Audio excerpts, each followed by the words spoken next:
Hello and welcome to our photography. My name is Bob Evans. I'm the Vice President of the Blackstone Valley Art Association. And Lisa has very kindly asked myself, Mike Zeis and Al Weems to give a short talk on our photography. And we're happy to critique other photographs, and we'll do whatever. This is going to be pretty sort of loose sort of session. For those of you who watched the video or were there when I done the talk down in the Uxbridge Gallery, I intend to do something sort of similar to that. And what I did this morning is I just threw a bunch of pictures which I like into this folder in Lightroom. By the way, I'm using Lightroom for those of you who are not too familiar with it, but made it full screen. And I thought I'd just pick these, and then also later on, if someone wants to ask me a particular question about things, we can talk through it. So first one I wanted to do was this. So this was taken in 1982, I think it was 1982, and it was. It's down by the Pier Head in Liverpool, and you might have heard about a movie called Ferry Across the Mersey. The river is just the other side of this block here. And I belonged to the Open Eye Gallery, which is a gallery in Liverpool, and it was great. You could go down, and they had a full dark room in those days, and you could print things and everything. And also they had sort of projects that you could go out. So me and this other guy went out on this Liverpool at night thing. And the whole concept behind this was not so much tactic excellence of the photos, as you can immediately see, but it was more with the look and the feel and the feeling and sort of grit and grime and such like, of which Liverpool's very full of. And so, I went down to the transport hubs. This particular one is, it's the Pier Head. It's on the River Mersey. And I saw this old guy standing there. He's probably waiting for a bus. The bus station's just down the road there. Obviously, I was using flash. All of this that I'd done in this session was flash. But it struck me as all the graffiti and this little old man, his shoes down at heel, this trousers down over his heels, his hands in his pockets, just staring straight ahead, and I just thought, sort of poor old soul, and also, as we can see, it being Liverpool, we can see all of the empty chip wrappers, the chips, that's the English for fries and things, and just lying around on the floor. And this is a pretty grubby place anyway, as all transport hubs are. I mean, almost any transport hub you can care to imagine, like South Station, for example, is pretty, you know what I mean? Anyway, so, I took it, and I think I won a prize in the competition. And so many years later, sort of scoot forward to 2022, I follow a lot of people on Instagram and Twitter who post photographs of Liverpool, and one of them's called Angie's Liverpool, and she asked me to do some photos, and so I uploaded these. And lo and behold, we actually find out who this guy was. His name was Peter Harrigan, and he was somebody's grandfather, and he used to go down there regularly. So I thought that was pretty neat after all those years to actually find out who the guy's name was. So talking about sort of photography, you can see the convergence. Okay, you see the perspective, the lines vanish against the distance, which I like. I like the negative space on the right and also the light on the left. And again, this was shot on FP4 using a Nikon FM camera. Sorry, it was shot on HP5, not in a Nikon FM. Anyone got any comments on it? Or? I just have one question. You kept calling this poor man an old guy. Now, would your perspective be the same if you were to take that picture today? Oh, thank you very much, Carol. You really cheered me up. You're probably right, but I don't think I'd wear a flat hat and a scarf like that. I don't know, but you're quite right. But remember, this was back in '78, so this or '82. So this was quite a few years ago, 45 years ago, something, whatever. Yeah, that's what I'm saying. You might not think that gentleman's so old anymore. This is true. Yeah. Okay. I said, any comments? Do the same thing. And I was wondering if you asked permission before you asked that guy. No, none of these photographs ask permission. No. Okay. No. So it's in a public place. You know, Yeah. I didn't get beaten up, but you know, so, that's probably a good sign. Yeah. Yeah, I But like again, how it was the more line. in the. Sorry, go on, Lisa. Oh, just I like how the lines go off into the darkness and just vanish. Yeah, yeah. I mean, obviously, it wasn't really all that dark, but because of the the flash just overpowered it. You know. Mm-hmm. I mean, it's annoying that there's the the shadow here, but obviously this is more for the content rather than the actual photographic excellence per se. You know. So that was that one. Now I know I don't do many pictures of people, but I thought just to be sort of a difference, I would throw a few of them in. So this was another one that I shot in the same place, and this is about 9 o'clock at night. And as you can see, there's a bunch in Liverpool. We'd call them scallies, which is shorthand for scallywags, and they're sort of wandering around in this transport hub.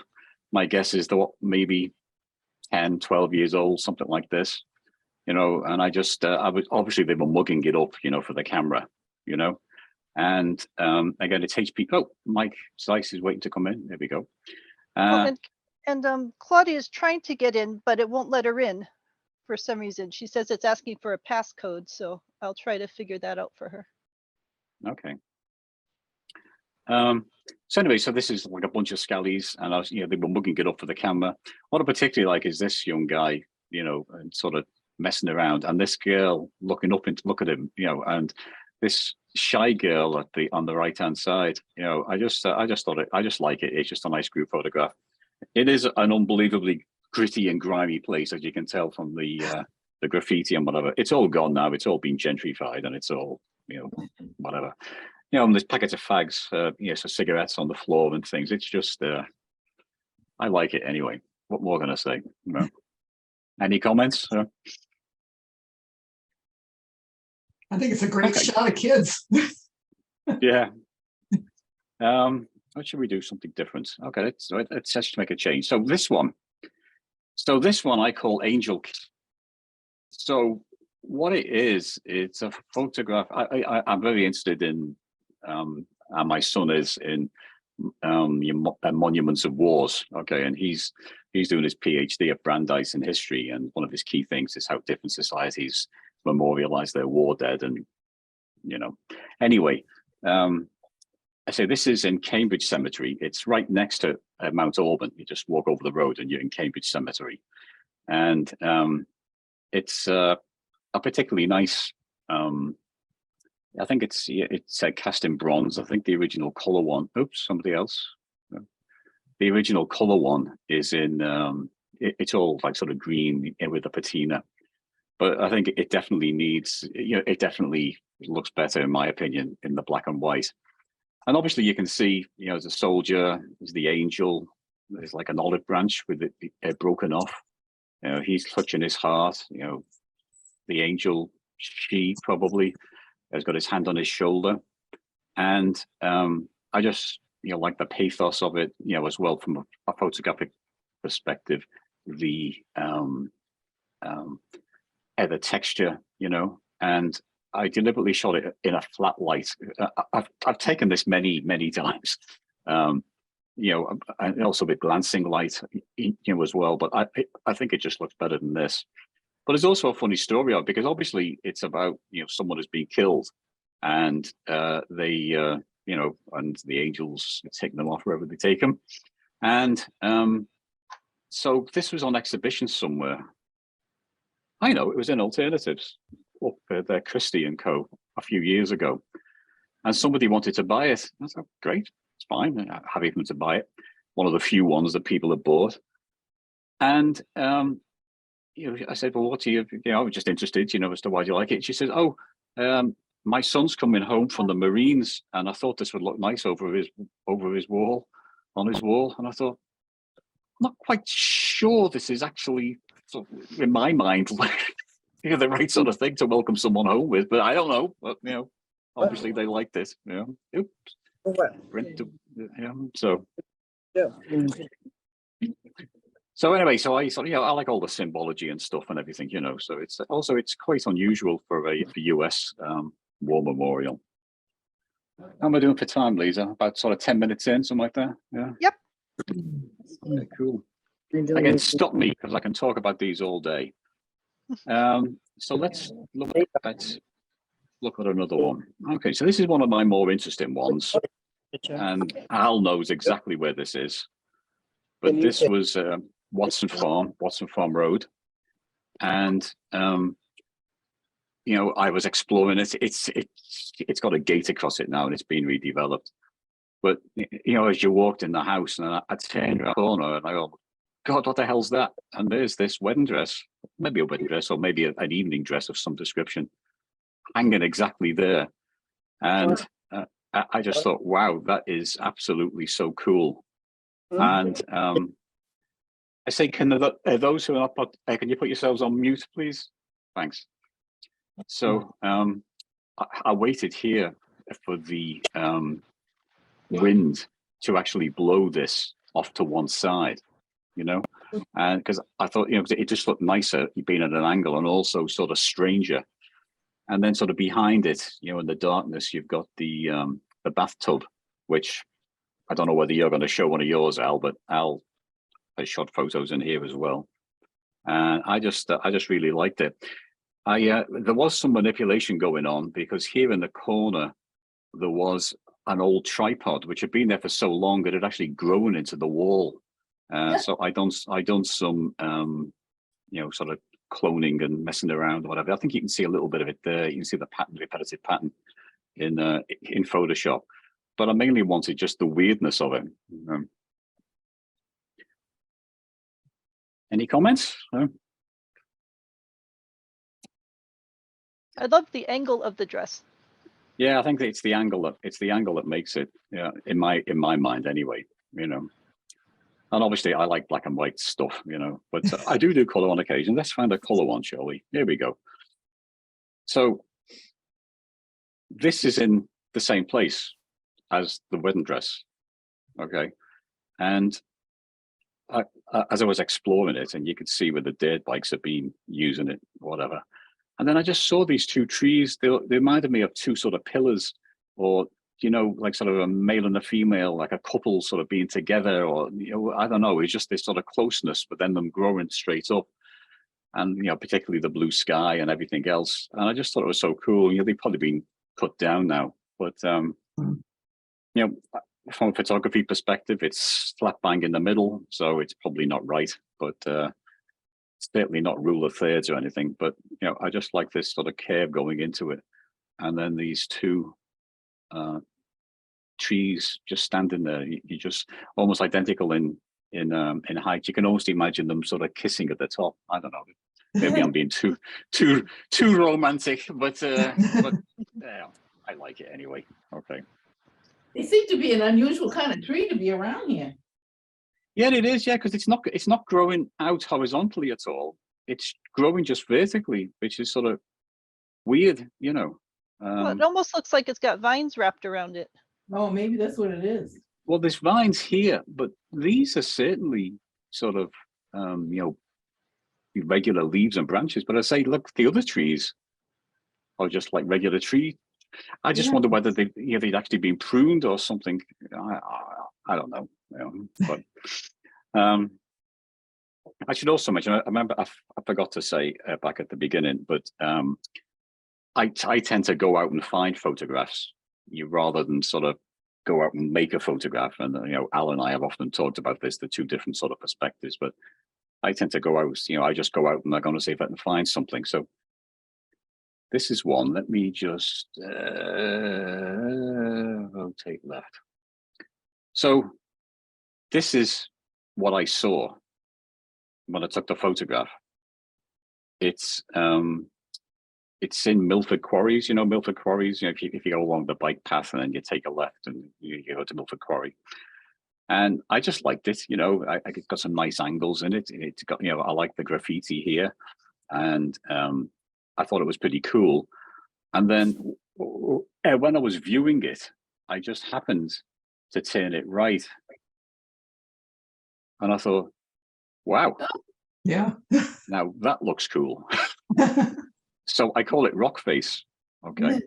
And Yeah. it just sort of worked, and I think obviously the eyebrows, the eyes, the nose, the mouth, and then there's the torso or whatever you want to say, sort of going down here. But I just like the unusual, the weirdness sort of stuff. But I quite like this one. Yeah. I think that's great. I like the odd sort of stuff. I know you and Mike do as well, don't you, Joanne? Yes. So, It's not run-of-the-mill stuff that we usually take pictures of. not one of the mill stuff. This is more like your kind of stuff, isn't it? Exactly. Yeah, that's it. That's right. This is It's got that definitely patina to it. Absolutely. So this is just down the road. It's off Old Quaker Street or Quaker Lane, whatever they call it. It's that old sort of abandoned sort of farmhouse building where the horses are. It belongs to Bob Koopman, the place, who I've met several times, and he's fine with this. But it's this old, but it's decaying even more now. But like an old-fashioned washing machine, with the mangle, as I would say, the dry, squeeze out all the water from them, but full of this hay and the patina and the grit and the grime. I've tried it in black and white as well, but this particular one, I think it seems to work better in color. Although maybe a bit of vignetting might have helped it and whatever. But I just like it. It's again, I like the weirdy stuff. It's like there's a bird's nest in it. Yeah, I was actually here. I was here. I mean, I go there quite frequently, and I was in the other room, and I was looking at I was looking in a cupboard or a cabinet, and I just opened the cabinet, and there's a little mouse looking out at me, which that was pretty cool. Yeah. What shall we do next? I hope I don't run out of pictures. Okay, something completely different.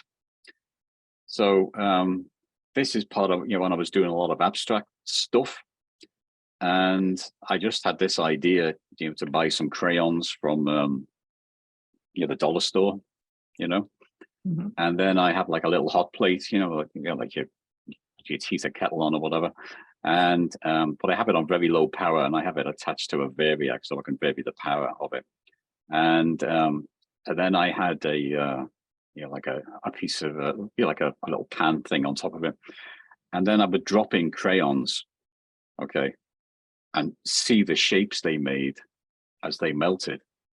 And it's interesting because if like, I mean, Carol will know this, but if you drop too many of them in, it just turns to mud, right? Just brown, but during the intervals as it's slowly melting, you get all of these weird things. And again, like that's a straight line across there. I didn't put that in.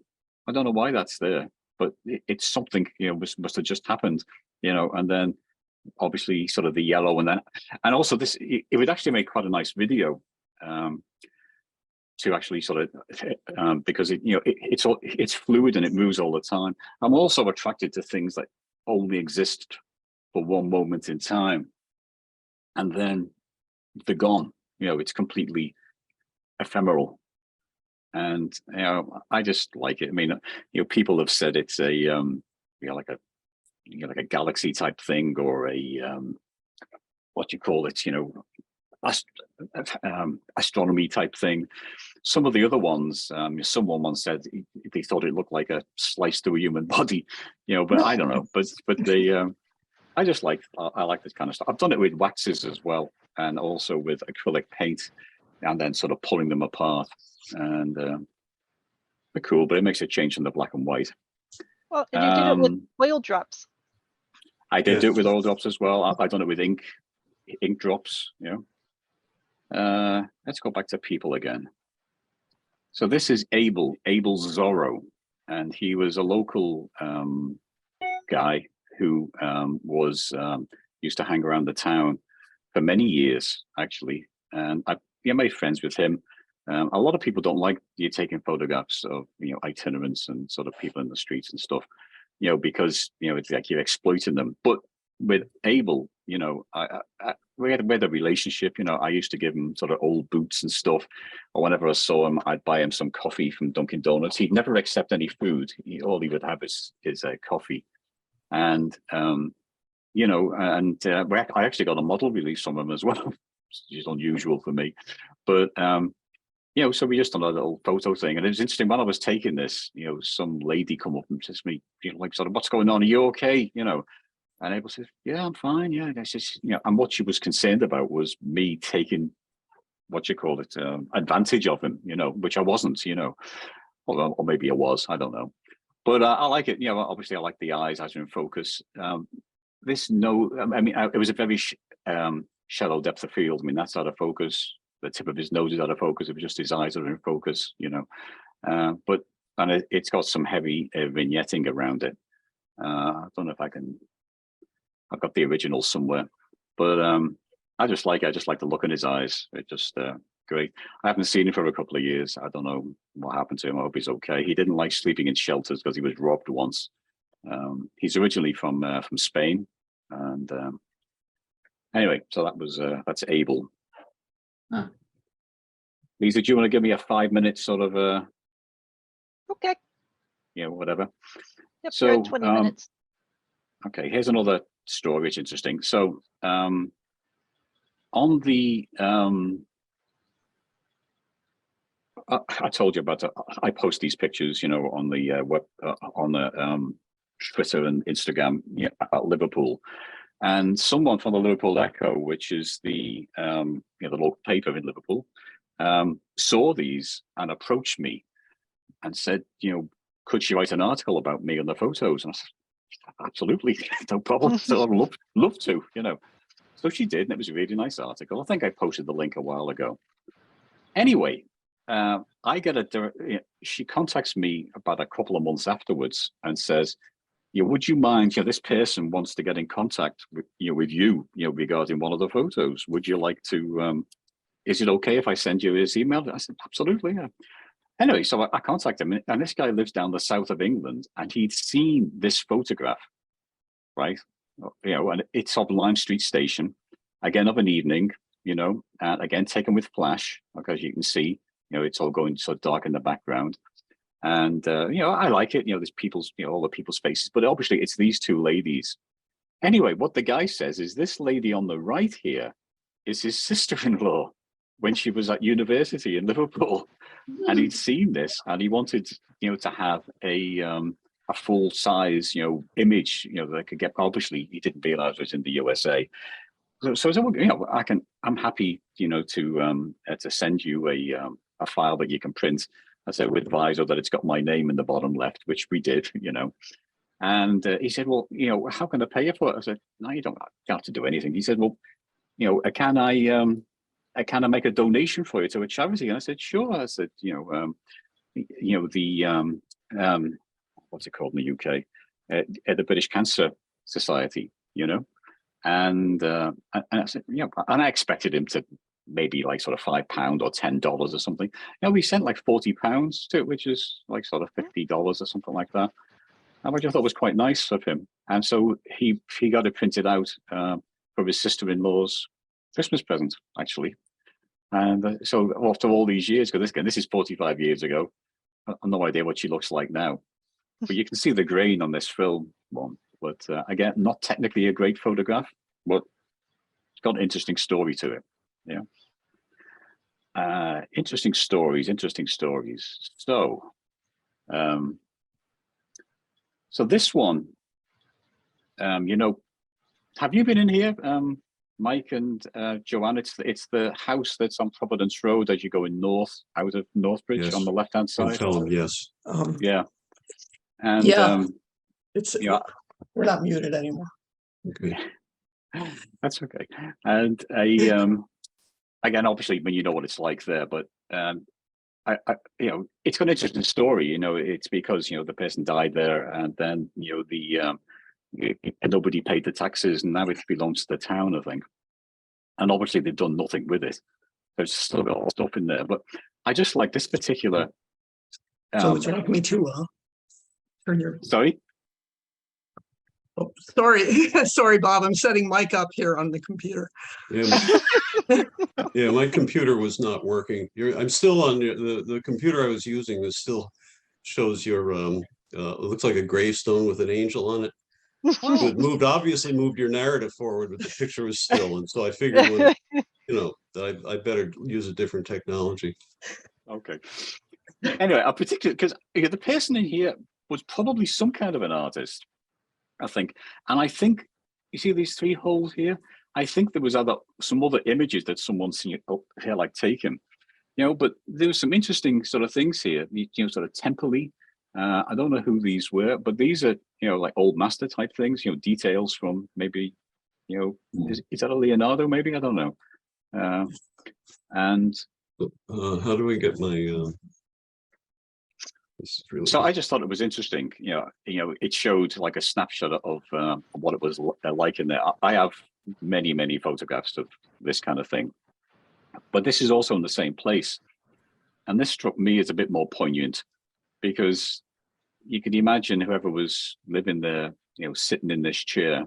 Obviously, it's got some pots and pans and stuff on there now. And there's the walker, behind it, and I just thought, it's all sort of sad and, sort of poignant. I think it looks better in black and white than it does in color, but, obviously all of these were taken in color. And I think I added some grain into them as well. Maybe not. Yeah, I think I did a bit of grain in there. Right, 5-minute warning if you just want to do half an hour. Okay, so this one here, let me see if I can go into develop. Yeah. So, just go back. So this was late in, obviously snow on the ground. This was only last month or whatever, or maybe December. And is this a film one? I can't remember now. No, it doesn't. No, it's a regular one. And I took this photograph, but I took it originally framed like that, right? And then because I just, and I get it's vignetted around the back, you know what I mean? But then I posted it online on one of the Leica forums, and one of the guys said to frame it like that, and I must admit he was right. I think it looks better like this. What do you think? Yeah. I like the shadows in the back of that stump though. Yeah, and it was, it was very low.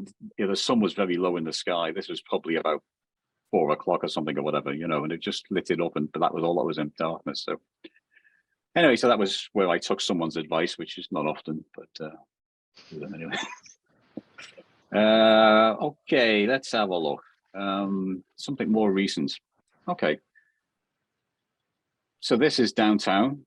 It's it's the War Memorial in the square in Northbridge, and this is one of the more bloodiest battles in the American Civil War. And this was about 8 o'clock at night. It had been raining. I quite often go out when it's been raining, because it's you get that sheen on things, and it looks far better in. Have I got the color version here? Let's have a look. No, I don't. Okay, but I just like the texture again, and again, the whole blackness around it, because it references this battle, but again, sort of the graphic shapes. And is this film? I can't remember now.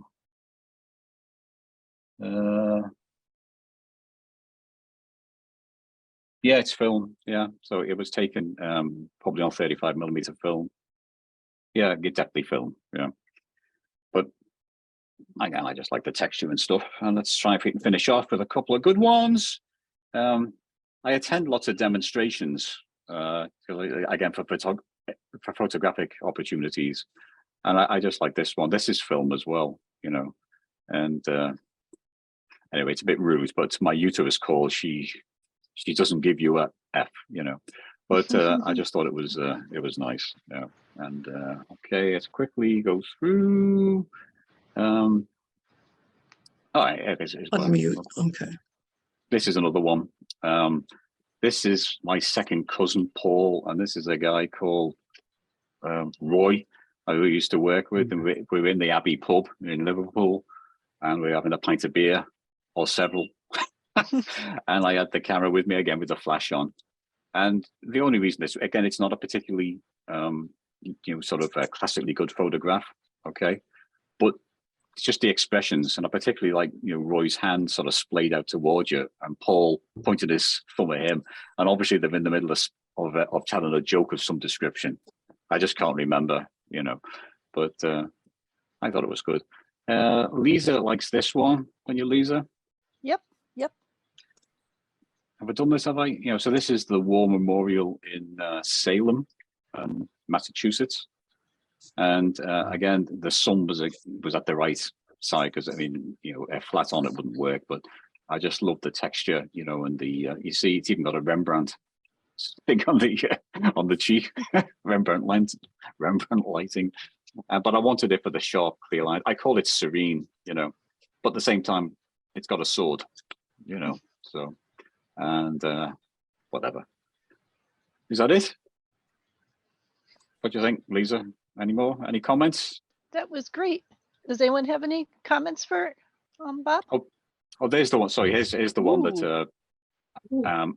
Al liked. This was yesterday, out in the cold, and I just saw this shape on the Blackstone. It's ice, of course, and and this going through it, and it's got some pretty heavy vignetting around. But I just like the whole, the light shining through here. You can see some of the clouds going through, and this shape, and immediately I thought of Al when I took that. So, there you go. All right, so let me stop sharing. Oh, wait, Enough before about... you do. Oops. Oh, sorry. Oh, I was just when Let me Al share. was in the gallery yesterday, he saw my picture of Shaw Farm, and somehow he missed all of our Shaw Farm photo walks. And I was wondering if you had a picture or two from there, because apparently he hasn't seen any of the insides of it. And I don't know if it's open anymore. The one in Sutton. I know. Yeah. Okay. I get confused with all these farms. Hang on a second. Text. Sure. SHAW. Oh, that's Shaw's. Okay. Shaw Farm. So these are some in the building opposite, which is all of these things. Again, it's all sort of sad, but let me try and On the bottom, Yeah, those, because so we could see what the full inside was. yeah. there you go. Yeah, so isn't that cool, Al? Which is it the first building on the right, Yes, but it's the back of it, the back of Um, it? I know yeah, the so- front's locked, but I've seen the back of the building, but I've never gone up close to know if it was accessible or still accessible or not. So last time I was there was like a couple of months ago, and you could get in it, but the windows were all boarded up, so you need a flashlight. These but are you the could get it in. Oh, absolutely, and I'm happy to go with you if you want. Yeah, like this- when it warms up a little bit. Just a Like little bit these- more. They can't see that. Let me see. Do I have the one of you, Lisa? Yeah. Uh-oh. Oops, sorry. Oh, Yeah. Whoa, headless. Yeah, and where's the other one, Lisa, that we done? Should be. Yeah, there's these kind of things. I like all sort of stuff left on the floor, but I've got one of Lisa in here. Oh, that was the building that was in Shaw Farm. It was later than that, wasn't it? Yeah, before they took it down. Yeah, they done a controlled burn, didn't they, or something? Yes. There's another one of Lisa. But there's a more interesting one if I can find the damn thing. Lisa knows which one it is, don't you, Lisa? There we go. Yeah. Oh, So that was done in camera, not in Photoshop. So it was a very long exposure, and then halfway through, Lisa got up and moved. Yeah, it was an 8-second exposure at f10. Yeah. Anyway. But it's certainly a cool place, Al. I'm happy to. Yeah, I've I been got in the, whole. I mean, I've seen the back, but I didn't even consider access from that side. Yeah, there's another one. That's right. This was like sort of the ghost type thing, you know, the spirit leaving the body, all that kind of weird and wonderful stuff, you know. That was Anyway, fun. I've spoken way too much. I think it's No. time we got Mike to talk instead of me. So All right, and any other questions for Bob before we move on? No, well, thank you, Bob. That was great. Thank you, Bob. you're very welcome. So here's the deal. Here's my Holga camera. Ah. Ooh, It says, it says, believe it or not, optical lens. I have to hold a mirror up so that you can actually see that. And one No, of the no, it's great fine. things about the very lightness and cheapness of it, after sort of being a 35 millimeter guy for a long time, and I started out with a very heavy one, my friend told me about these things, and the incredible lightness and crudeness, believe it or not, became an enabler for me. Because of the crudeness of the cameras, it does sort of let you have freedoms with it that you wouldn't do with the more expensive cameras. So that's why I called, when they asked me about doing this, I said tinkering around with the camera. The something you would not do with your 35 millimeter camera is mess with the insides. The insides are so simple. It's a black cone that leads from the back of the camera where the 2-inch film is to the front of the camera where the lens is. And I figured it wasn't really early on, but sometime in the middle there, I figured out that I wanted to have an insert in the thing. And so I made this Ooh. to fit Ah, right in the frame and right in the back. And so this ends up being sandwiched. It's rice paper. And I use rice paper. Here's a piece of rice paper that I use for kite making and also for making greeting cards. I print on this rice paper and paste it onto a greeting card and sell the greeting card, wildflowers. So one day I went to the store. Utrecht is where I was going, down in Providence. And so Joanne just got this open for me. And I went to go get my rice paper, but they didn't have this weight of rice. They didn't have this weight of rice paper. So they had the much lighter stuff, which is this diaphanous. See that? You can see me through it. And so I said, well, why don't I shoot through that? And so what I did was I put that in a little, I don't throw away pieces of mat board. I hang on to them for future projects like this. I cut a little square out of it, and that fits right in here. And then the film is on this side. So every picture that you take goes through that. And as a matter of fact, you can see this very sort of, it's fibrous. And you can see, oh, here, I'll hold it here. This piece right over here, you can actually see that fiber in the photo. did you have to alter the exposure much, Mike? Like Yeah, more? right. Well, that's one of the other beauties of this kind of camera. It does have an exposure setting that I'm told doesn't even work. It has one. It has a single. It has a single shutter speed, and it does have a actual the diaphragm that moves over the lens to knock out some of the light is actually the wrong size. So you can move the diaphragm, but it doesn't stop any of the light. So in essence, it's a one-speed camera. So yes, it changes the exposure, but you can't do anything about it.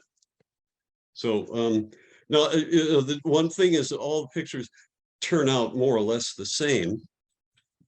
When you do this, I got tired of looking at this pattern. So I came up with a new pattern. I wanted to have sort of the center clear without without the I'll stop share, without the pattern. And so I made one with a hole in it. My real hope was to take this and actually cause it to go up a bit, so that it would gradually filter out, and that didn't really quite work.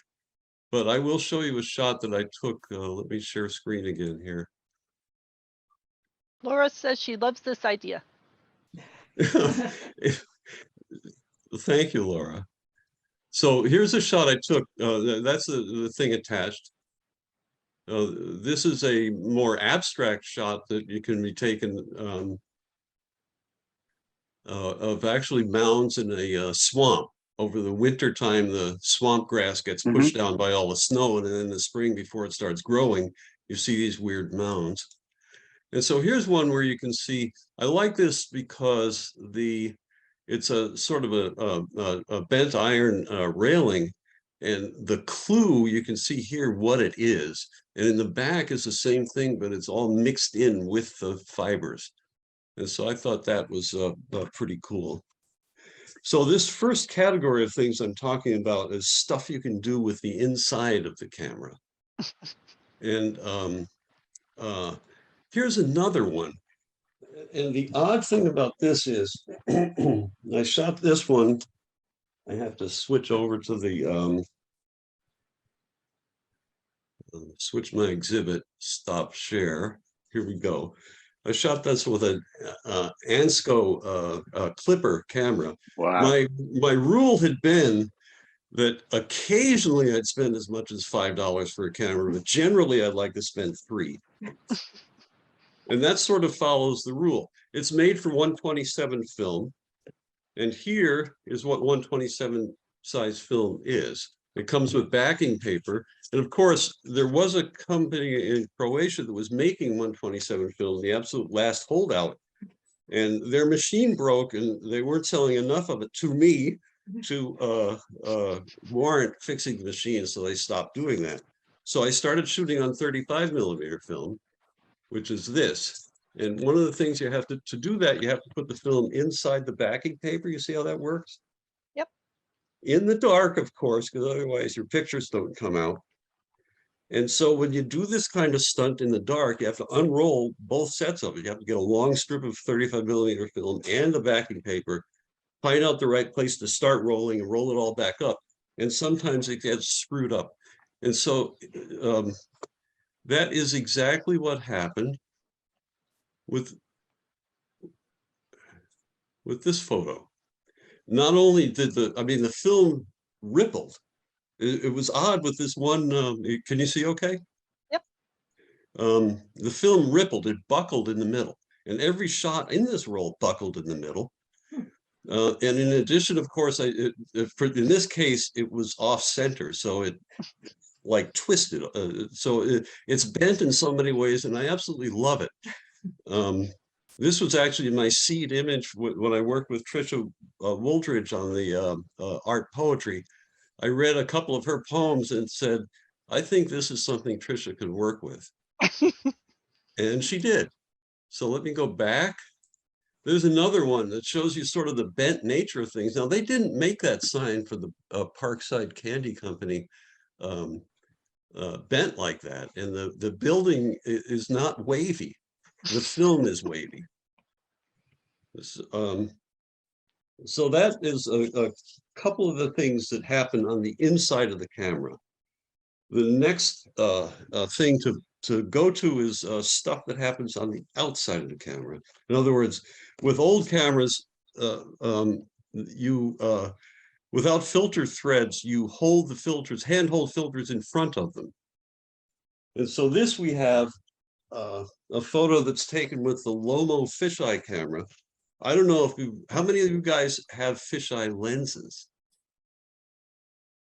I don't. Fisheye lenses cost what, like $700, something like that. Joanne got this for me for Christmas, and it is, because I wouldn't spend that kind of money on a camera myself. This was all of $40 for a fisheye camera. Plastic lens, so you have to have low expectations. But what I did here is make this, this is of a, yeah, there you go. So this is an international yacht restoration school in Newport.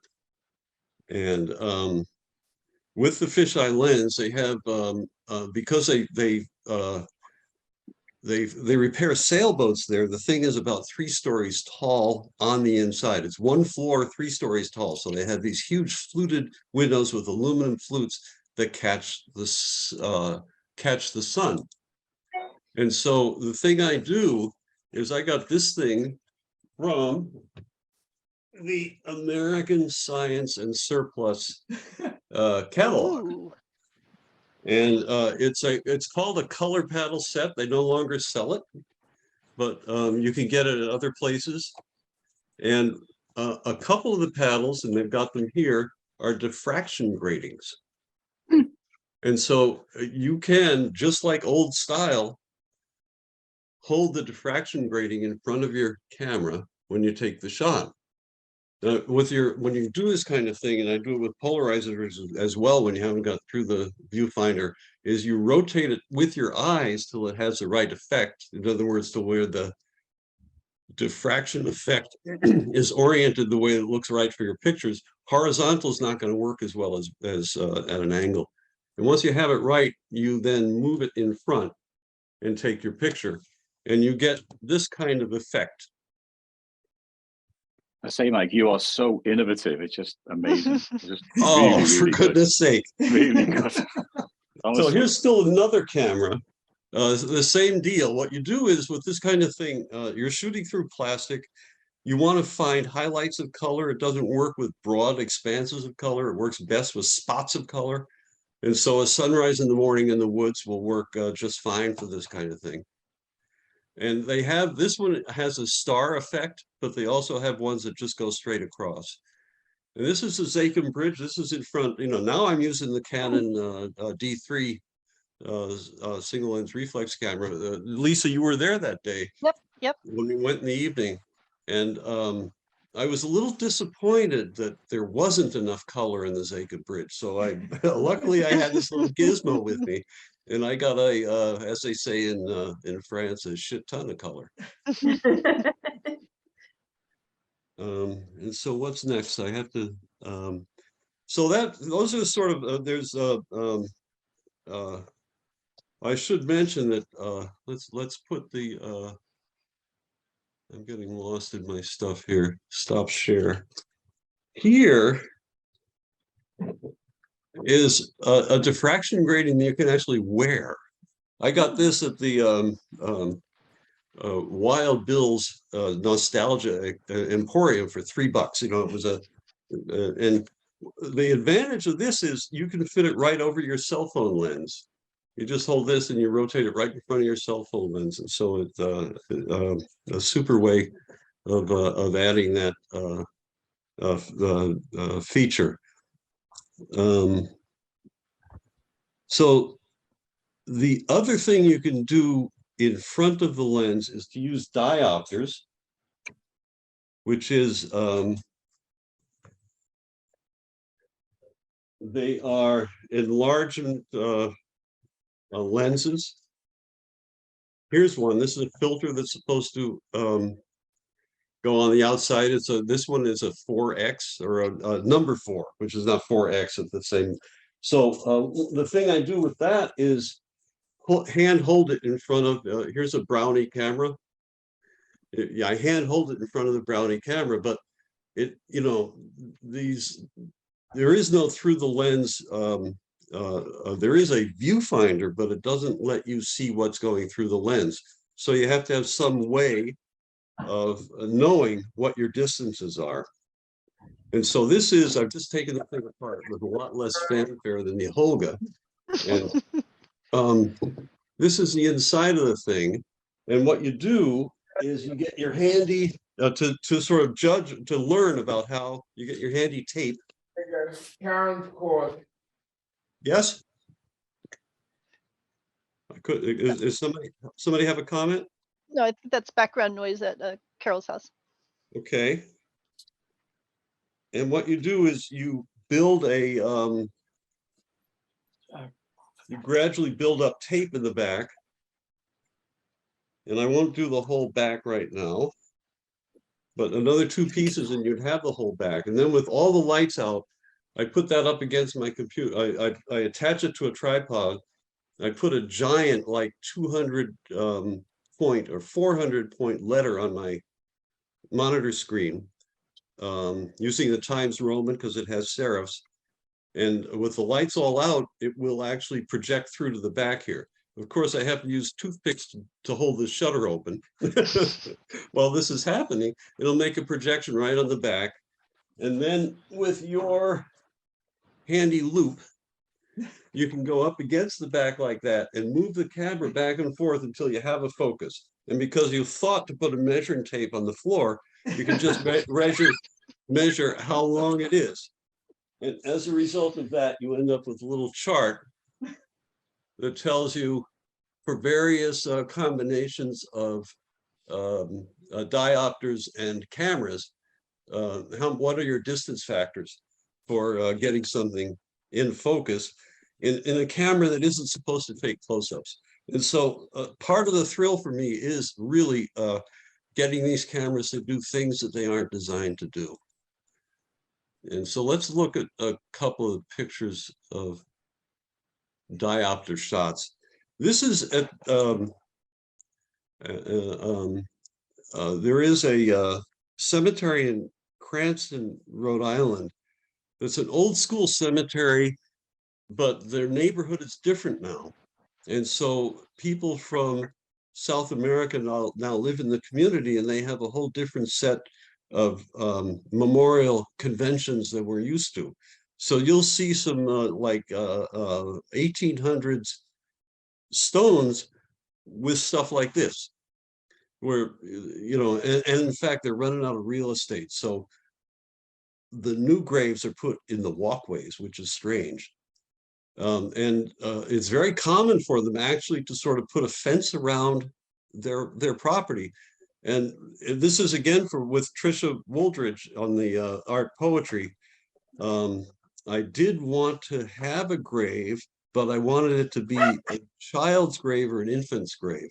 So it was a very sad experience and quite a few trips to go get the right photo. This isn't the one I submitted, but it is one that I like a lot. The reason I didn't submit it is because you can't tell that it's a grave. I'm here to tell you about it, but I wasn't with Trish Wooldridge and that program. We were going to just put it on the wall, and I wouldn't have been there to explain it. But they do have toys and other things that the kids liked, and a lot of it is very touching because these are very young people who died. Sort of didn't get a chance. So that's one thing. And here's another I took with this Russian camera, believe it or not. Where'd my Russian camera go?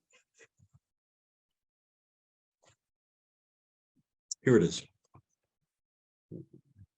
Let's unshare the screen. They call them Shmena cameras. And this one, 35 millimeter, remarkably capable. And this is one that was taken with the 4X. You've seen these things in the woods, I'm sure. So you get down close. I was lying down in the woods. And I use my little chart that says be 8 inches away, Mike. And it is not a perfect shot, but I'm very happy that I actually made this work. So this particular camera has a focus. It's the same focus that a Holga has, namely pictures of a mountains and a group of 3 and a single person. But it does have a variable shutter speed and a variable f-stop. And believe it or not, you cock the shutter. Go figure. To make it work, you cock the shutter. It's such an old artifact for a new camera. This is Goodwill up by Albany in Albany, New York, something like $6. These things don't happen anymore because Goodwill doesn't have those kind of cameras. So I've covered my little sheet of where we're going. I do have another photo that was taken with the Lomo fisheye. Let me share screen again. This is a fisheye shot close up. of flattened reeds in a marsh. I'm here to tell you what it is, otherwise, you know, you wouldn't be able to figure it out. But you know, here's a kind of thing where without close focus, the thing isn't going to work. The photo isn't going to work without close focus. So this was really an important enabler. And I do have sort of a last, before we get into the guts of the camera and things you can modify, a last demonstration item on this category of things that you can put outside the camera to take different kinds of pictures. And this is a magnifying sheet. If you got a National Geographic atlas in your home when you were a kid, in the back of it has one of these things to help you see the fine print, right? You know what I'm talking about? Yep. And it's flexible. There's this phenomenon, which now I have to sort of step back from the. If you have a magnifying glass and you hold it at arm's length, you get to see the image and it's completely upside down. But all, you know, there's nothing that's like out of focus and out of focus, and all of a sudden everything's in focus and upside down. You know that you've tried that. Well, this thing does the same kind of thing. Fresnel lens, it's called. And you hold that out in front of your camera, and it turns out and you know, you look through it, it's upside down, and you look through your, this is one where you actually have to see through it. So I use a digital camera. It turns out with my 50mm lens, I need maybe 6 inches more on my arm for minimum focus on the thing. So I really haven't been able to get successful photos with it, but the berserk nature of having the membrane that I'm shooting catch light and bend light while I'm taking the picture is something that I really get a kick out of. And let's just go take a look at what that looks like.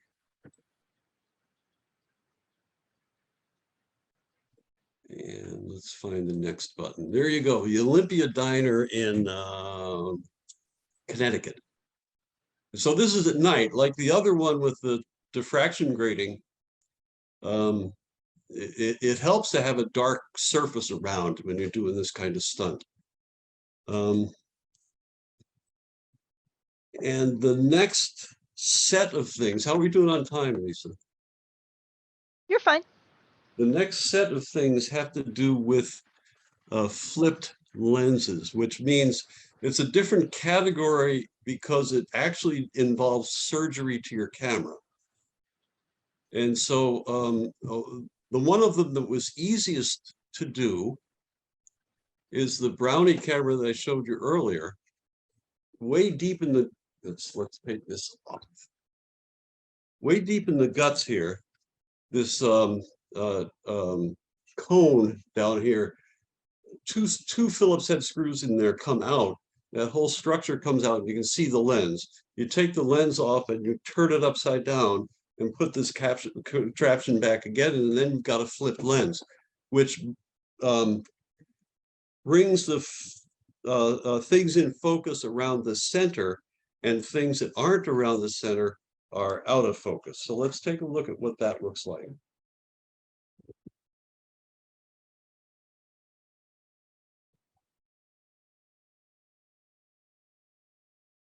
We're getting there, okay. So this one is a street in Worcester, taken with this very camera that I just showed you with the flipped lens. And you can see that the grid here is in focus. And with a Brownie camera like that, you would expect things in the distance to be in focus, but because it's been modified, it's not. And so that area of selective focus is the benefit that you see here. Now, I also did a trick. The same thing happened with another camera. I'll just sort of hold that camera up for a second here. The Argus C3, jillions of Argus C3, they were made as sort of a response to the Leica. The Leica sort of opened up the area of 35mm cameras. They called them miniature cameras at the time, if you can believe that, because compared to a large format and even medium format, they were kind of small. Nowadays, of course, not. Now this I call a tech weenies camera because let me show you how this focus thing works. Here is the focus, and watch what happens right up there. When you turn the focus, that goes around. So the mechanism for making the thing focus is on the outside of the camera. How cool is that? So when I got this old camera, my friend who had done a lot of these, worked with a lot of these things, we got together and did what they call CLA, clean, lubricate, and adjust, which means take the whole thing apart, you know, make sure the shutter, clean the gunk off of the shutter and don't lubricate it too much with some fine oil and things like that. So we did that, and the manual we were using gives us a caution that with the back element of the lens is difficult to figure out which side to put in to reassemble it. The only way to tell whether you've done it right or wrong is actually to assemble the whole thing, put it all back together, put some film in, take the film, develop the film, and look at it. If it's screwed up, you go in and flip the thing back again. Well, mine, of course, was screwed up. And let's see what the result was. That's the result. And so it is a center of focus around in here and out of focus around the edges. And let's look at another one. This is again, it's an effect that you would not get if you didn't modify the lens. So once I saw what it did, I didn't go back in and fix it. I said, I'm going to hang on to this. Now here's another one. This is with that camera I showed you, the Argus C3 with a diopter in front of it. That means a magnifier, close focus. And so it has the two effects going, one to bring it up very close. Now with this particular one, I took a normal picture, and this was with a Canon A1, a high-end 35 millimeter. So that's the same flower in normal fashion, and there's an abnormal fashion. And you know, from my perspective, each are okay pictures, but you know, this is the one I like best. And here, you know, like we haven't talked, there is some technology that we've talked about, diffraction gratings. You know, I said, well, if I'm going to talk in public about diffraction gratings, I better go find out what they are and what their use is. And I didn't get too far. There's plenty of YouTubes to look these things up. And it's not that I couldn't make head or tail of it. It's just that they're complex. It has to do with optical principles, which involves wave theory and optical properties, and the applications themselves for diffraction gratings are, you know, none of them are normal. In other words, they're all scientific. It's used to sort of tell you the elementary characteristics of various elements you have. So they use that light of a very specific function, experimental and scientific functions, and they use it to sort of tune lasers, if you could believe such a thing. And so, you know, here with the flipped lens, the purpose of the lens in the camera is to gather all of the information coming to you from the world and bring it into a little flat plane of the flat plane in the back of the lens that holds the film. And so we're distorting that. And so this next shot gives you an idea in the edges about what actually is happening. Here, things are in focus, and out at the edges, they have these little, this is where you have little spots of light. If you don't have spots of light, for instance, over here, these green leaves are the same effect is happening to those green leaves as is happening up here. It's just that you get to see the effect here because it's only a spot of light. And they make these little cones that have a sharp part here, and it waves out and becomes lighter as it goes on. And it's also all pointing into the center. Now, I really can't explain that, except this helps me understand what's happening in the lens to cause that to happen. So I think that's pretty cool. And this actually is from Uxbridge's own You Pick blueberry farm, which I have never gotten out of there without $20 spent. So that is the end of the story. Wow. That's those are fantastic. Mike.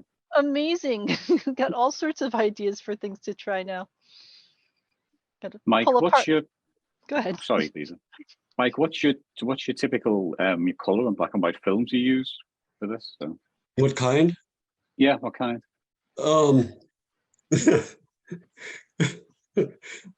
Gee, Bob,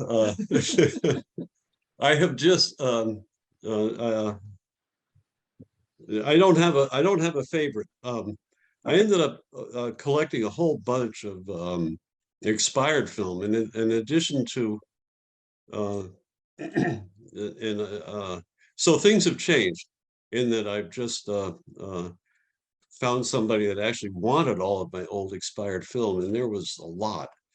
And so he's got it all, and I liked it because it would, add berserk things to the photos. But a lot of times you, on black and white in particular, sort of contrast is something that helps you out.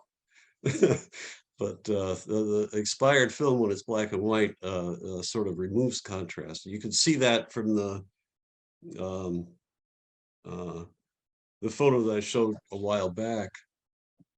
Let's see if I can get back here.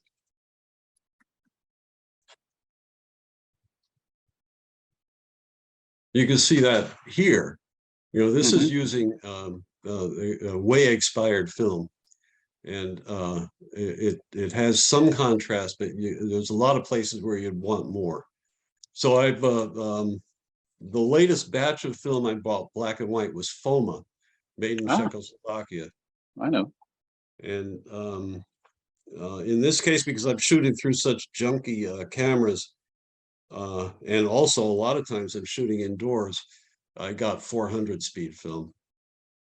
So we'll see. I also need to, for my developing process, I found a gremlin, and I wanted to remove crappy film as a variable. So I got new film, brand new film. It doesn't expire for a whole year and a half, Cool.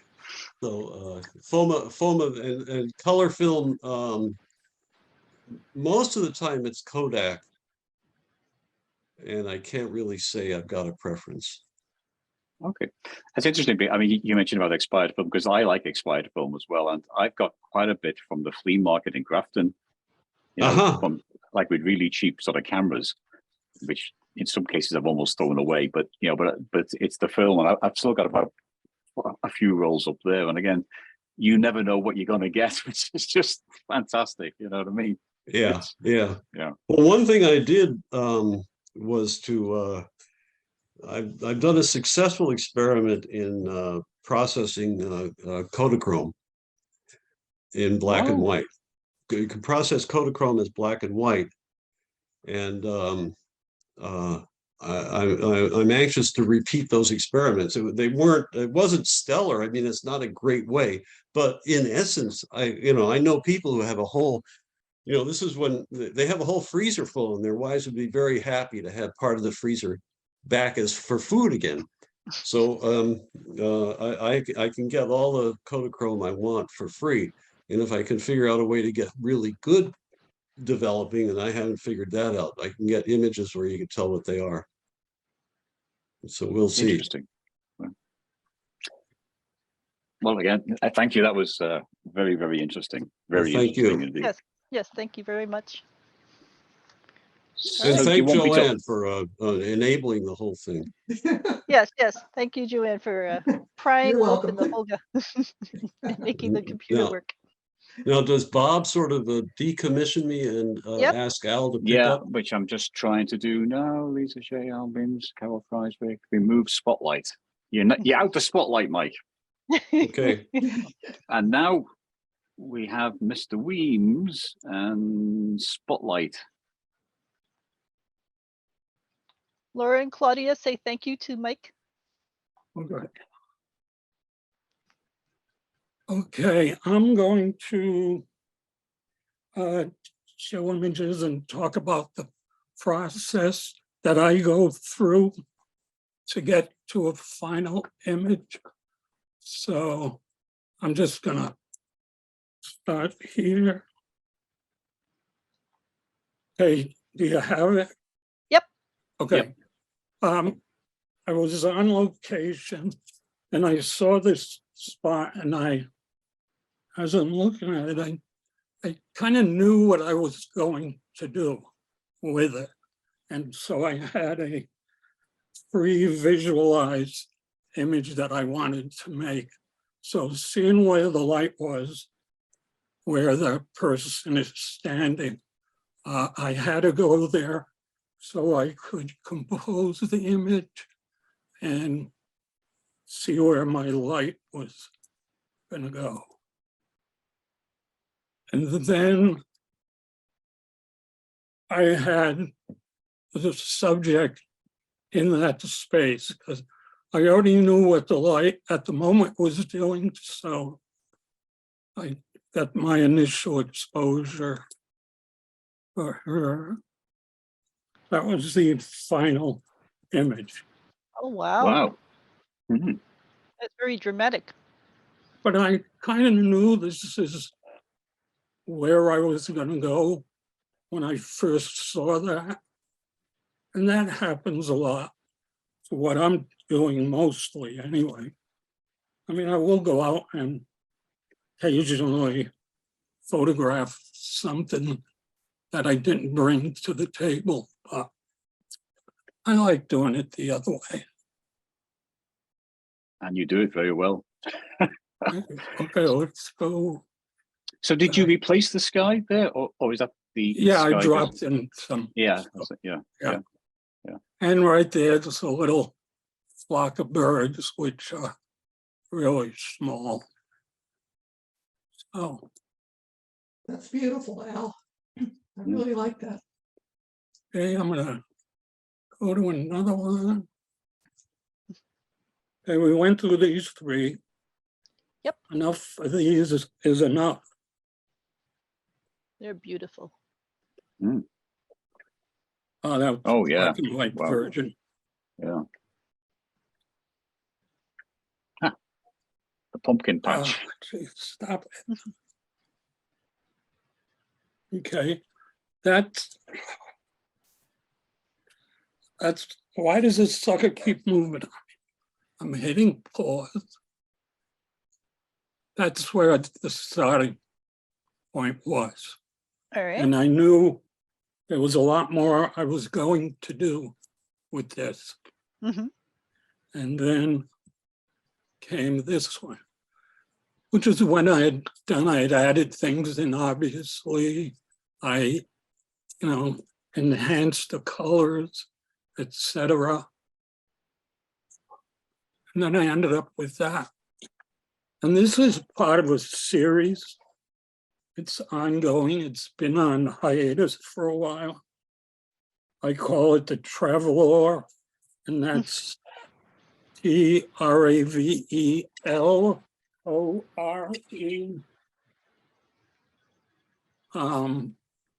No, part of the series, black and white version. Pretty. This is a continued one of this series.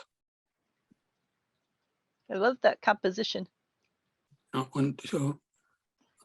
I had a little help with that composition, but I liked the chair there. Mhm.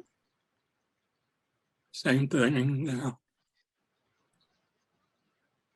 Continued part of this series.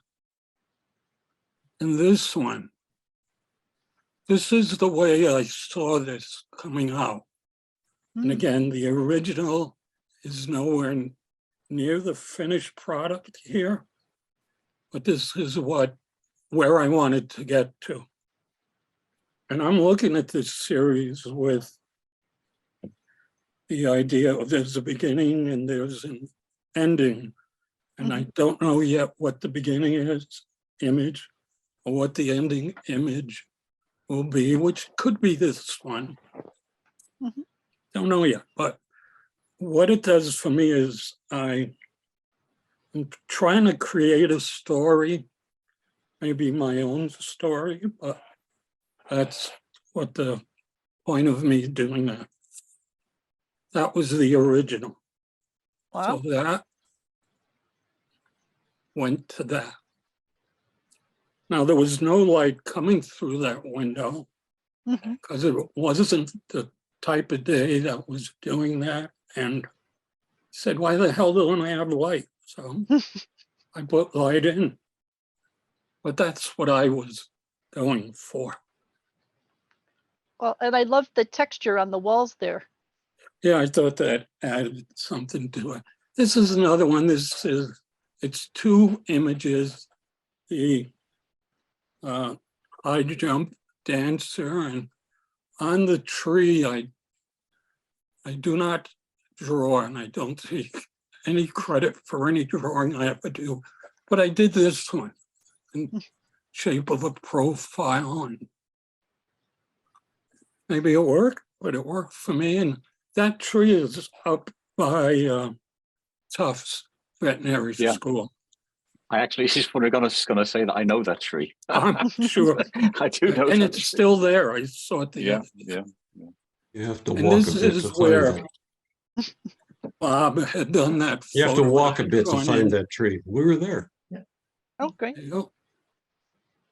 And I Oh, I know looked that. at it, That's- and That's with me, far. I'm like That's that. Hello? Watson Farm. Yeah, I don't know the name of it, Oh, but it's sorry. across from Tufts. But this one, I looked at it and I just thought that bathtub needs somebody in it. So I had a friend come up and I had her standing in the tub. I called it date night. This is another one, just trying things. Did it work? I'm not saying it does. I'm not 100% by any means satisfied this, but it was trying something different, because you never know. This is in that same barn, and just playing around with that chair. I bring that chair with me a lot of times because never know. And this was a part of a series of images and just kind of letting your mind just go free and just trying different images. And that's the way I like to. That's Now, Al, you bring lights to get that effect with you when you do these things? No, none of these have lights on them. These are all natural light. But because the way, I mean, I know with the light that's coming through there, I know with the exposure on the face, and even though there is some vignetting, but even though, I mean, this light may have been, it was brighter and it was all around the frame. But if you're knowing your exposures and you start bringing the exposure down, if the brightest spot is around the face or it was around her eyes, I knew what I was going to get by just dropping the exposure. So even though the original will look really bright, bringing the exposure down gets me there and the hand, and darkens the space surrounding. It's just looking at the light, seeing the light, and knowing what it's going to do. Now, Bob showed the image, the rock face that he flipped. This image is flipped like 180 degrees. I thought the reflection this way looked better, like she was standing on the rock, but that's really her reflection from standing above. So I just tossed it over. This one just story on this one was just knowing this guy. His name was Brenton. There were a group of us, and we were out photographing, and he would always take off, and so we would always say, "Where's Brent?" So when he came out of the woods, I asked him to stand there, and I called this, "Where's Brent?" I don't know, playing with his personality. And I didn't move any of these umbrellas, wheelbarrows, so he just seemed to fit in to me. There are times I'll shoot a series of things, or I may spend an hour or two with a friend or an acquaintance or a friend of a friend and just take photos for whatever they're doing around the house. And I had photographed her. I got dozens of images of her just in her apartment, and I like this, and it just seemed to be a little comforting to me, yet somber in that. Is that her chair, or is it someone who used to sit there that wasn't around, or sits there and it's just not around that day? So that's what I was getting out of it when I was photographing it. Kind of like being in the moment of what you're capturing. And this was another one, friend who, this was at the opening or just before the opening of a show at her gallery in Maine, and she was just resting there before getting up and smiling a lot. Oh, this one, I'm gonna go back first. The next two images, I had both of these, and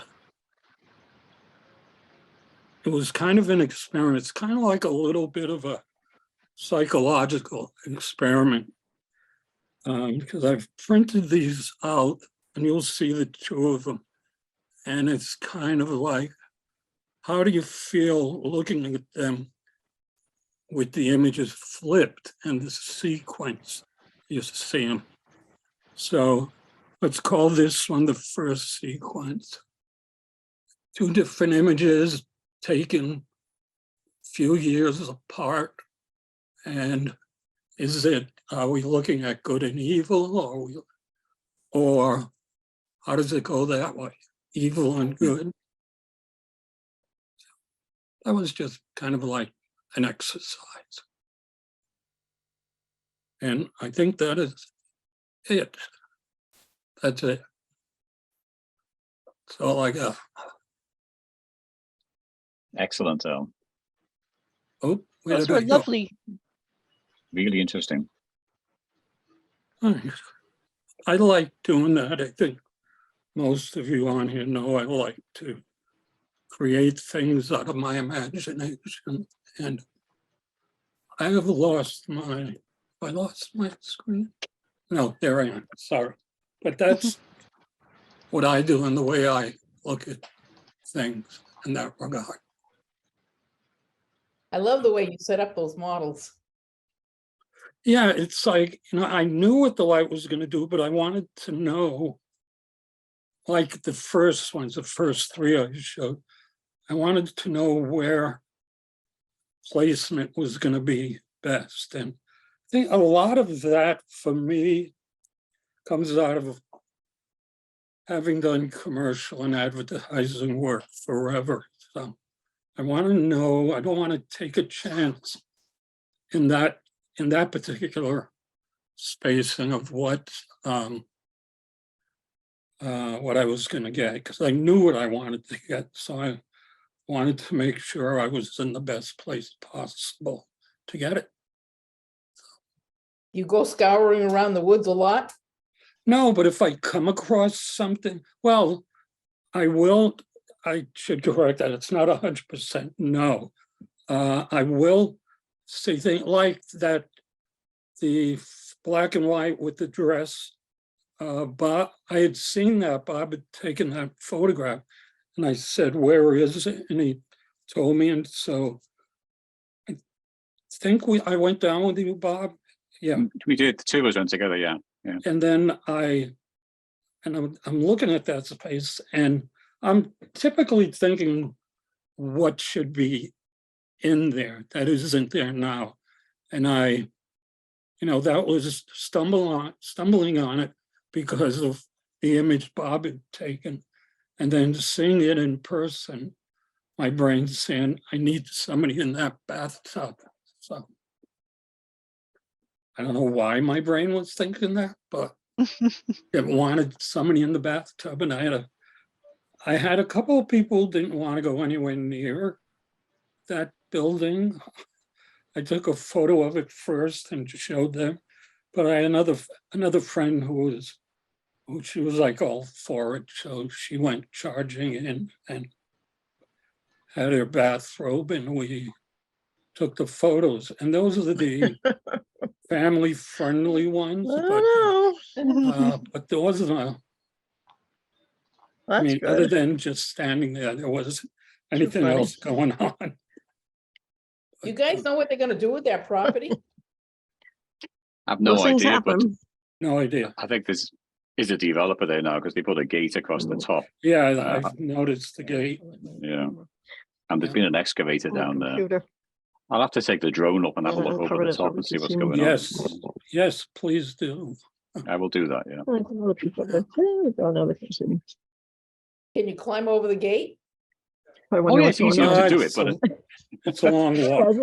I would have taken Nick today, but I wasn't sure what I was going into. And if I had to, I would have, but I'm glad I didn't because it really would not have tolerated. Yeah.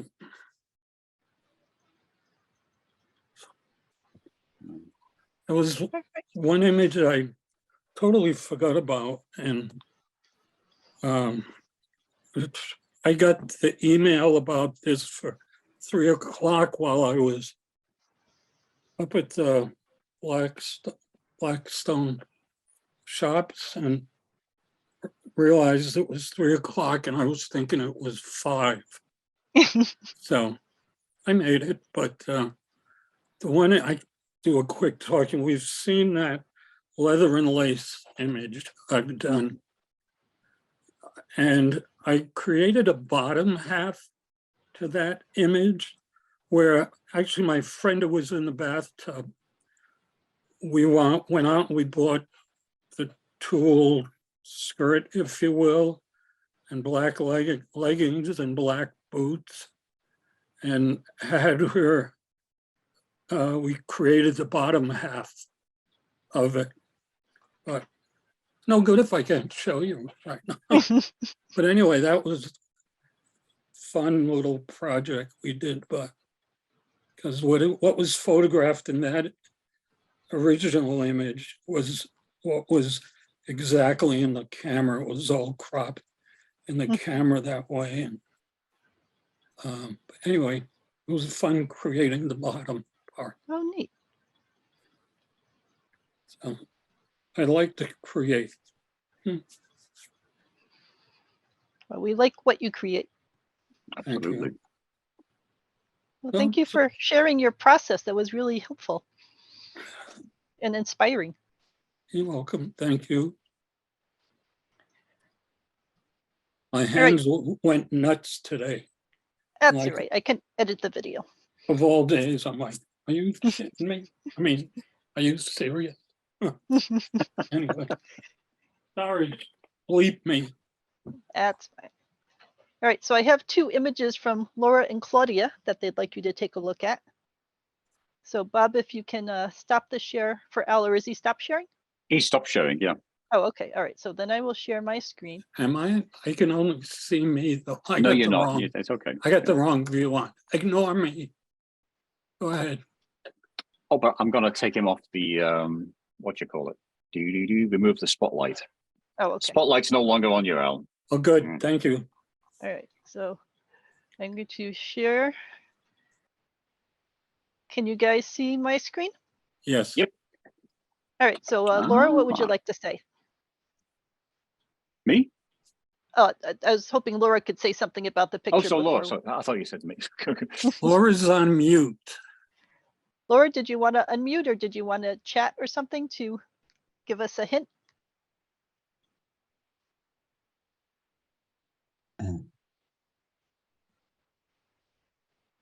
Laura. Hey, can you hear me now? Yes. Okay. Yeah. I was just wondering if you guys thought these are like good enough to print because they're more of like an artistic view rather than a skill. Other than what? I've given you a couple of examples of like landscape photography. It's more of an artistic view rather than a technical, like there wasn't a whole lot of editing. I just have, I don't know, like I know these are traditional, So you want feedback. right? Did you try it with a darker vignette or, No. You think it'd look better like that? well, I mean, for me, number one, I'm not a big fan of the light vignette. Because for me, if I see white in four corners, my eyes are going right off the image. That's true. And that's for me, what I'm saying, in my opinion. I always think that of being aware of where the brightest spot or spots are in an image. Not that it can never work if it's on any of the borders, but to me, I looked in the middle and then I went Right real off the fast to the top right, and then I was out of the image. right.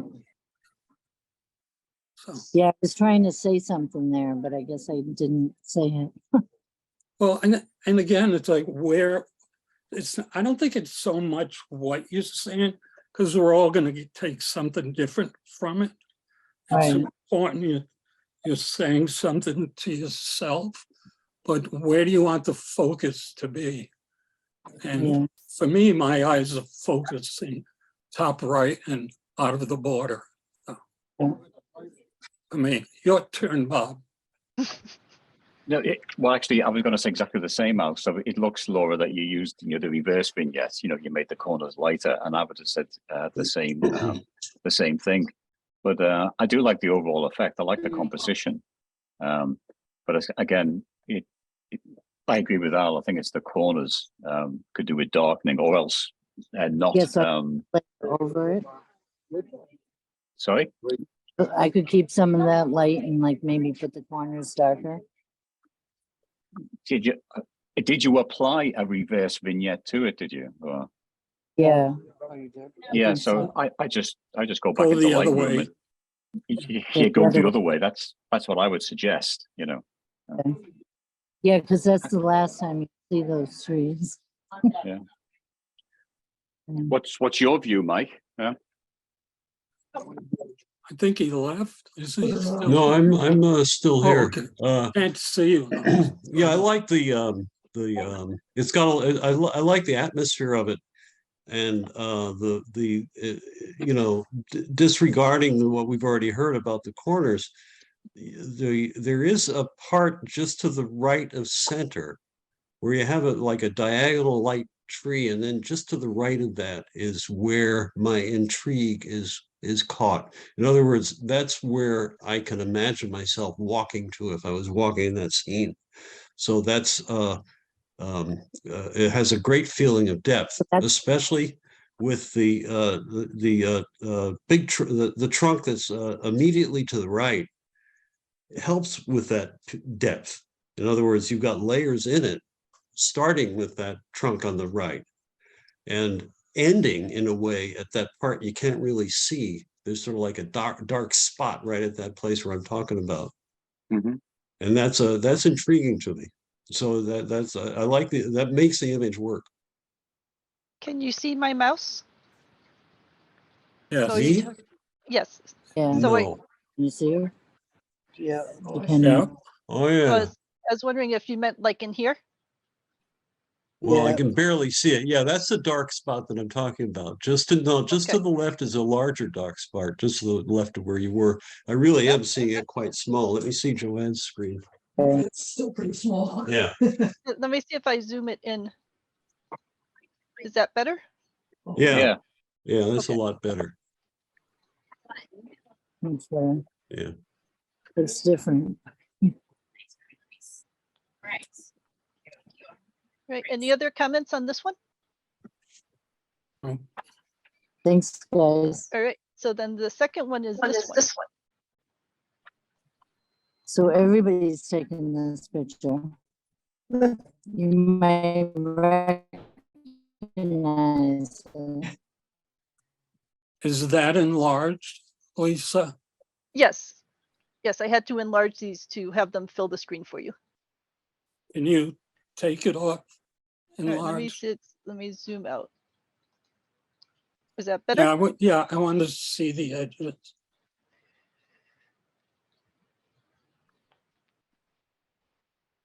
How are you doing over here? Not enjoying it. Mm. So I guess, Bob, any thoughts? So I like the composition. I mean, I think we should crop off that, that light bit on the right. I'm not quite sure if that's just an artifact of the but The border. yeah. But I do like the composition. Part of, Obvi- I took obviously a picture at the restaurant. it's very high contrast, so the blacks are very black. I'm not quite Right. sure whether there's any detail in there that might be brought out, might make it more interesting. Maybe, I'm not sure. The black of the rock, the shadow there. But I like the reflection as well. And in fact, if you look at it sideways, can you rotate it 90 degrees left, Lisa? Yep. Like that, or the other way? The other way. All right, I have these left-right problems. How about that? Pretty Nice. cool. There you go. Okay. Now I like that. That's Okay. pretty cool. So because again, it looks like a reptilian monster to me. But Right? so So that's that's the my rock. thoughts. That's the rock house in West Brookfield. And James Hunt is the one that turned me on to it. Ah. But I was like, I got to take a picture different than James Hunt, right? Can you put it That's not back how we put to the original? Well, I'll try it. Is it being this way? Yes. Yeah. Can Should you, the line where the water goes meets the rock, should that be straighter? It looks like it's Mhm. going uphill. The rocks might be going where I took a uphill. So, anyway, can you zero in on the right rock just a little bit? A little more. Or Okay, you can go back to normal. Oh, I got one other question. And you got the black rock coming down into the water. And just before the end, now this just might be a Rorschach thing with me, but on the shoreline, is there somebody sitting there? Oh, interesting. Yeah. Just, it's a Rorschach thing. So, I mean, like over here? Yeah. yeah, Yeah, it looks just like, Oh, It's like bushes to me. yeah, I'm Oh, sure it is, those. but like I said, it was the Rorschach thing. I don't know, it looks to like me. a Maybe little the kid ghost. dancing. yeah. That does look. Almost looks like a little clown with a white thing around the neck. Yep. But anyway, going Yeah, back to, what's that? when I climb that in the morning, I'm having trouble with your audio. It's very difficult to hear you, Laura. You keep on I dropping in and walk out. early in the morning and what do you I want to say? get there early in the morning, that's it. She usually gets there early in the morning and there's no one there. Yeah. Well, Oh. may Except not maybe- be anybody Oh. there. I'm just. Yeah. Anyway, this is another one for me. I'm having, and I obviously don't have the original print. Is this a print? It's a green card. Hello? Yes, it's a greeting card. Yes, Okay, it's a greeting um, card. Okay, great. I mean, not having the pleasure of having it right in front of my hands. It looked, the rock where I had Lisa zero in almost looks a little too bright to me.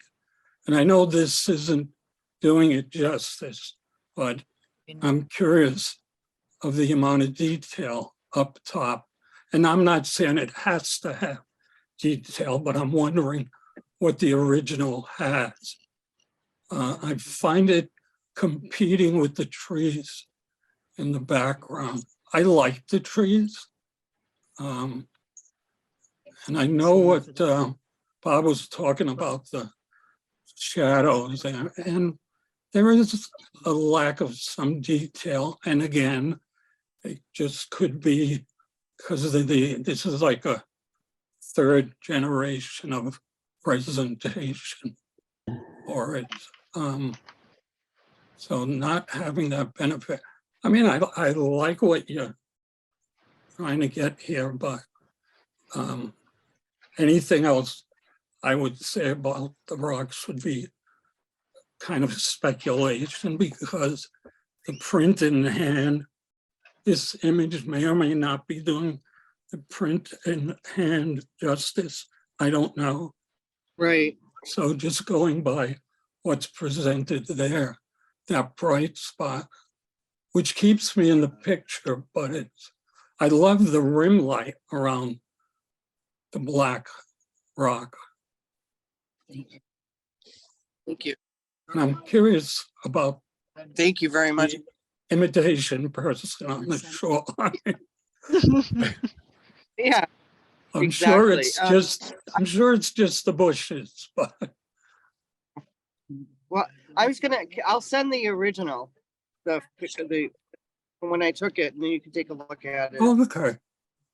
That would be great. Thank you so much. You're welcome. You're welcome from me. I can't speak for anyone else. Mike, did you have any comments? I'm in, you hear me right? I'm Yes. in last. As Al says, I think that I like the structure. It's a very interesting structure, this split rock. And so that's intriguing. And it's if it didn't have the red light, it wouldn't be the same photo. So for me, that really does make it work. And I think also what Al said, that if I had my Photoshop out after this one, I would knock down the light and the trees above, indeed, to make a carpet of trees across the back. In other words, you have like a split in a midway, left trees and right Yeah. trees. The immediate right of the right tree is a very bright branch. And so if you brought that bright branch down a little bit, that would help. That would help that. Okay. And when it comes to sort of bringing this, the problem with the unlit side of the split rock, in other words, just down from the rim light, where we're asking for detail, if you bring too much detail in there, it'll kill the shot. So that's something very careful about. That I see that when I'm working with waterfalls. There's parts that really should stay black.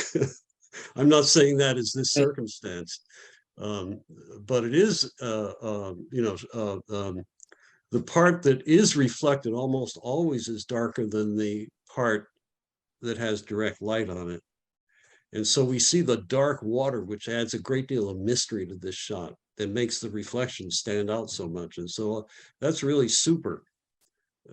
So you do need to sort of bring the value of Yeah. that shadow in the rock up a little bit so that it doesn't match so closely with the darkness of the water. Okay.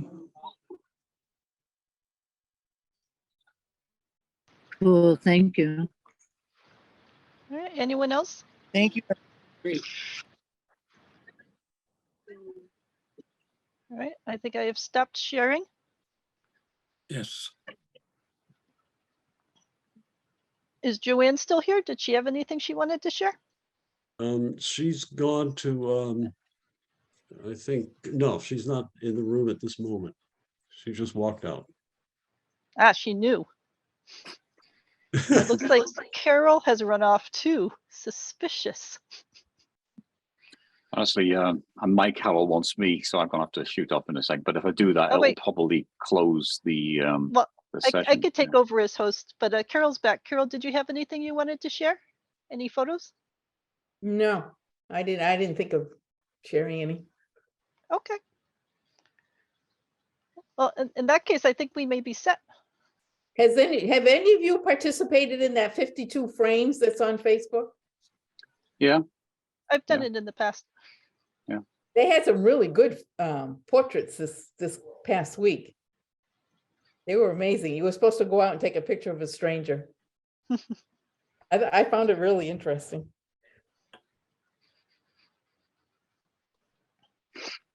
All right. Well, I guess thank you everyone for participating, and especially thank you to Bob and Al and Mike for your wonderful presentations. And thank you to Carol for putting this all together.